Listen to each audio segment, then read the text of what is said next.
The phrase, "the survivors will envy the dead." The fallout from even a limited nuclear exchange would spread across borders, poisoning the air, water, and soil. New Zealand and Australia are often considered relatively safer in the event of a global nuclear conflict. Russia overnight launched its long-anticipated attack on Ukraine. Earlier today of Israeli tanks and troops gathering in southern Israel. These striking images of Chinese warships off the coast of Taiwan this month, a dire warning. I want to be clear. The United States defense commitments to Japan and to the Philippines are ironclad. In the corner, a radio plays faintly, broadcasting news of global tensions rising. In the quiet before the storm, there is only uncertainty.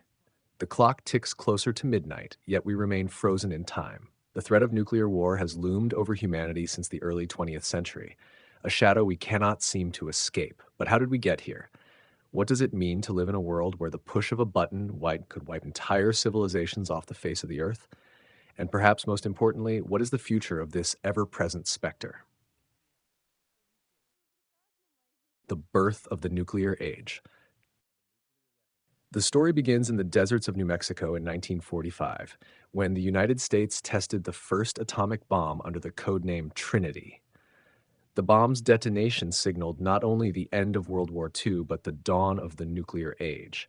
Science, it seemed, had finally unlocked the ultimate power, the ability to annihilate life on an unimaginable scale. Just weeks later, atomic bombs were dropped on the Japanese cities of Hiroshima and Nagasaki. The devastation was beyond comprehension. Buildings leveled in an instant, tens of thousands of lives erased in a blinding flash, and survivors left to suffer the consequences of radiation sickness for generations. But this was not the end of the nuclear story. It was only the beginning. Military personnel in protective suits, families huddled under desks in school drills. As the Cold War began, the United States and the Soviet Union embarked on an arms race unlike anything the world had ever seen. Nuclear weapons became the ultimate symbol of power, and the two superpowers stockpiled enough of them to destroy the world many times over. Politicians spoke of mutually assured destruction, the chilling concept that neither side would dare to strike first for fear of being wiped out in retaliation. And yet, the world trembled on the brink. In October of 1962, the world came closer than ever to nuclear annihilation. The Cuban Missile Crisis saw the United States and the Soviet Union locked in a 13-day standoff over Soviet missiles stationed in Cuba, just 90 miles from American shores. For nearly 2 weeks, the world held its breath as leaders John F. Kennedy and Nikita Khrushchev negotiated a way to avoid global catastrophe. Kennedy's decision to impose a naval blockade on Cuba and demand the removal of Soviet missiles brought the superpowers to the very edge of war. But in the end, diplomacy won out. Khrushchev agreed to remove the missiles from Cuba, and Kennedy secretly agreed to dismantle U.S. missiles in Turkey. It was a narrowly averted disaster, a stark reminder of how close we could come to the unthinkable. The Cuban Missile Crisis was a pivotal moment in the Cold War. It was perhaps the closest we ever came to a full-scale nuclear war. The fear was palpable, not just in Washington and Moscow, but around the world.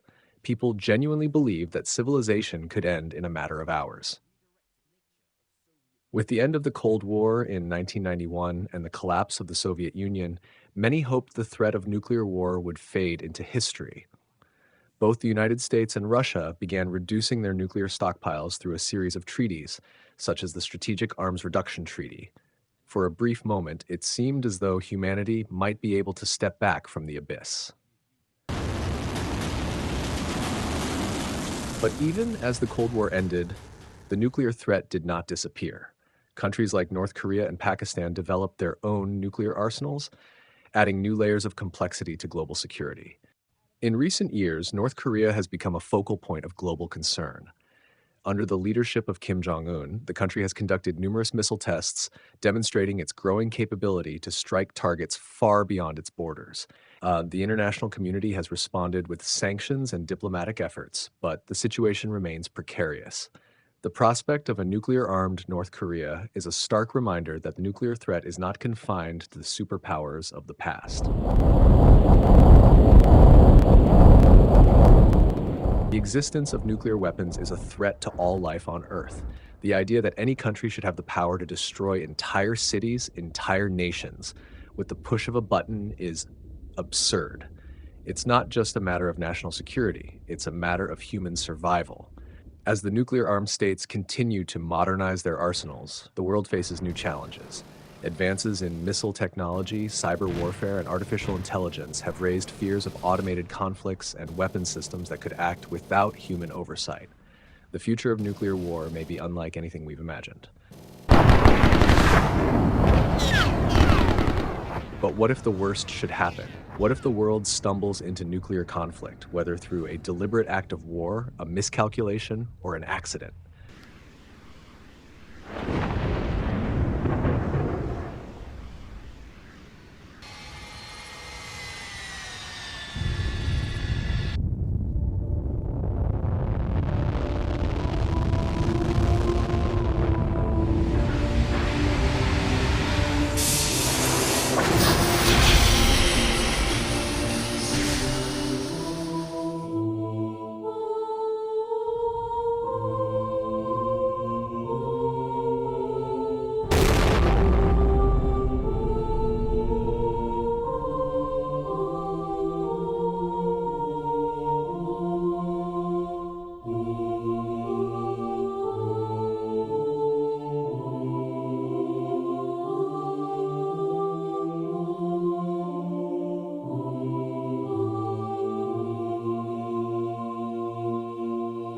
The consequences would be catastrophic, not just for those immediately caught in the blast, but for the entire planet.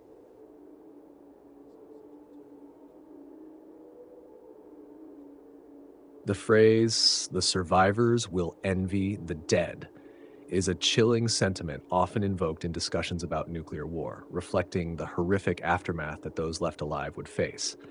It conveys the idea that the destruction, suffering, and fallout after a nuclear conflict would be so unbearable that those who survive may wish they hadn't. While Annie Jacobson and other researchers on national security have examined the broader impacts of nuclear conflict, this phrase echoes the words of others, including figures like J. Robert Oppenheimer and Nikita Khrushchev, who understood the incomprehensible scale of suffering that would follow such an event. Why would survivors envy the dead?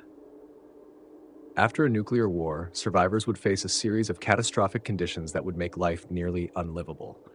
The following are some of the key reasons why those who survived the initial blasts might, in time, envy the dead. 1. Radiation sickness and fallout. Acute radiation poisoning. The survivors of a nuclear attack would be exposed to high levels of radiation, either from the initial blast or from the radioactive fallout that blankets the Earth in the days and weeks following.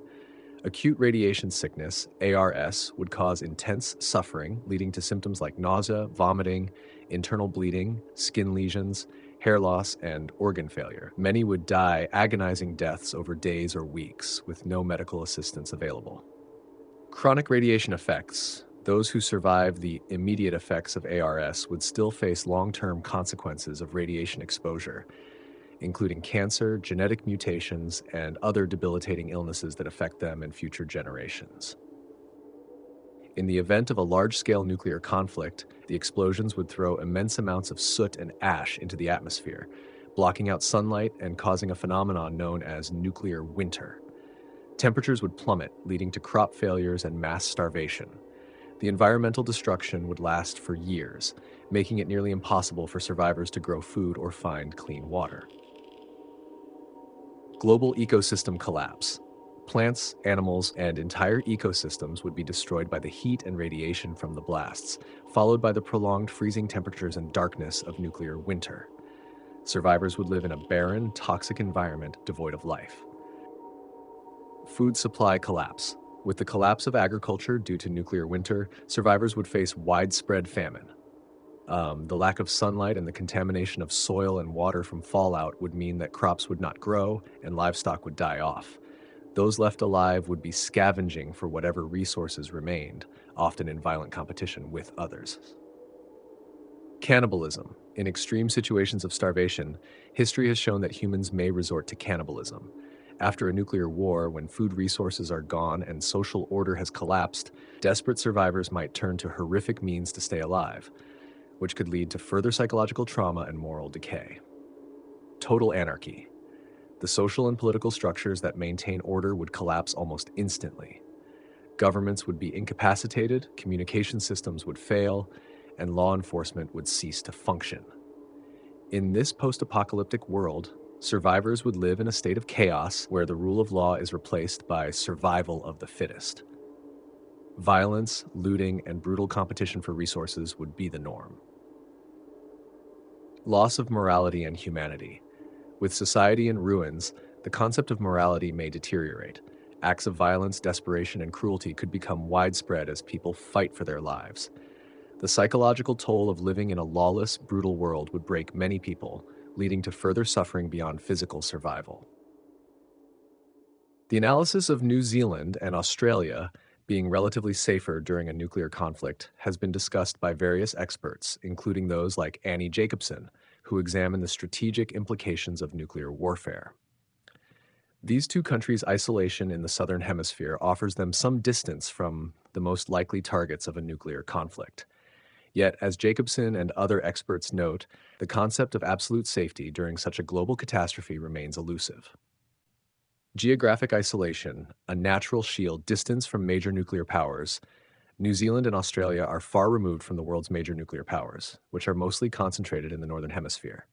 The United States, Russia, China, France, the United Kingdom, India, and Pakistan all possess nuclear arsenals and are more likely to engage in conflicts that might escalate into nuclear exchanges. Being far away from these zones of tension offers some protection against direct attacks. New Zealand's anti-nuclear stance. New Zealand's 1987 Nuclear Free Zone Act makes it a globally recognized anti-nuclear state. This legal framework bans any nuclear weapons or nuclear-powered ships from entering its territory, effectively reducing its involvement in nuclear escalation and making it a less attractive target in a global conflict. Australia's military alignment. Although Australia is part of ANZUS, a military alliance with the US, it does not possess nuclear weapons. Its role in global nuclear strategies is mostly limited to being an ally of the US, making it less likely to be a primary target, but still vulnerable due to this alliance. Food production. Both Australia and New Zealand have rich agricultural lands that could provide food security during a global crisis. New Zealand is known for its dairy and meat exports, while Australia is a significant producer of wheat, fruits, and livestock. These agricultural strengths could help them sustain their populations and even potentially provide aid to other regions in need. Both New Zealand and Australia are stable democracies with strong institutions. In the chaotic aftermath of a nuclear war, where global governance could collapse, political stability becomes a key asset in maintaining order, responding to crises, and organizing recovery efforts. Social order, maintaining public order in a post-nuclear world, would be a challenge for any country. However, the relatively small and well-organized populations of New Zealand and Australia, along with their strong civic institutions, may give them an advantage in coping with the social disruptions that would accompany such a disaster. The most significant threat to even geographically isolated countries like Australia and New Zealand would be the global climatic effects of a nuclear winter. If large quantities of soot and ash from nuclear explosions were to block out sunlight, the entire planet could suffer from dramatically lower temperatures, leading to global crop failures, a collapse in food production, and mass starvation. In this scenario, no country would be entirely immune to the catastrophic environmental consequences. New Zealand and Australia are often cited as some of the safer places in the world in the event of a nuclear conflict due to their geographic isolation, stable governments, and agricultural self-sufficiency. However, even they would not be entirely immune to the long-term global effects of a nuclear war, such as nuclear winter and the collapse of international systems. The notion of safety is relative.